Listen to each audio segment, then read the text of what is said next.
जिस प्रकार से आम आदमी पार्टी की सरकार ने लगातार घोटाले पे घोटाले, भ्रष्टाचार पे भ्रष्टाचार, अपराध पे अपराध किया है,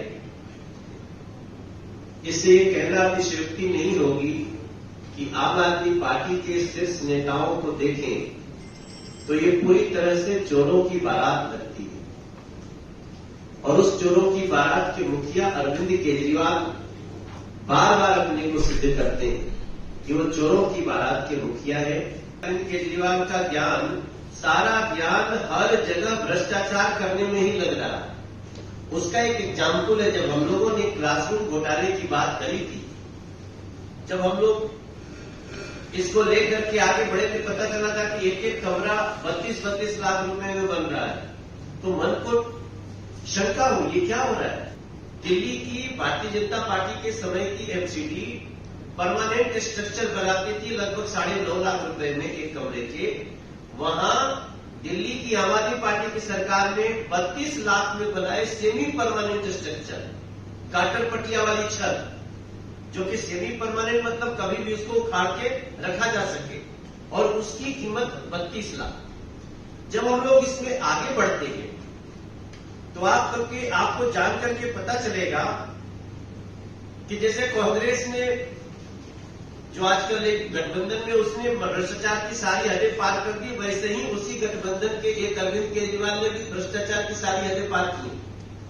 जो मुख्य बिंदु पे हम आना चाहते हैं, आप सोचिए इस दिल्ली से क्या क्या निकला। एक्साइज घोटाला, हवाला घोटाला, पैनिक बटन घोटाला, दिल्ली जल बोर्ड घोटाला, डीटीसी बस घोटाला, शीश महल घोटाला, और अब नया आया है कमरों के क्लासरूम का घोटाला, एक और घोटाला। इसलिए मैंने कहा चोरों की बारात। हमारे पास सीबीसी की रिपोर्ट आई है, किसके मांगने पे आई है? लोकायुक्त के मांगने पे आई है।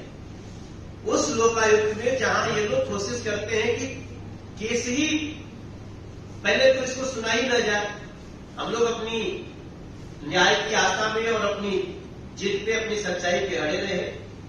रिपोर्ट कहती है, मैं पढ़ना चाहता हूं, I want to quote, on the directions of honourable CM. बहुत महत्वपूर्ण लाइन है ये, जो कुछ भी हुआ है on the directions of honourable CM यानी अरविंद केजरीवाल, उसमें क्या कहा जाता है, मैं कुछ लाइनें पढ़ना चाहता हूं। ये कहते हैं कि बहुत सारी बातें कहने के बाद कहते हैं, therefore the original figure of 7,180 classrooms that were to be constructed was drastically reduced to 4,126। बनना था 7,500, अचानक आ गया 4,000। कारण क्या है? और पैसे उतने। जब उसके डिटेल में हम जाते हैं तो पता चलता है कि क्लासरूम के नाम पे टॉयलेट को भी उसी में रख दिए, ये क्लासरूम के नाम पे कहीं किसी प्रिंसिपल के लिए रूम बनाए तो वो भी उसी में रख दिए, और जो बने थे उसमें कुछ रंगाई पोताई कर दिया, उसी को इसमें रख दिए। और ये रिपोर्ट में कहा जाता है कि ये सब कुछ सस्पेक्ट है, सब कुछ में संदेह है, और इसको बड़ी जांच की आवश्यकता है। ये लोकायुक्त को सीबीसी ने लिख करके भेज दिया।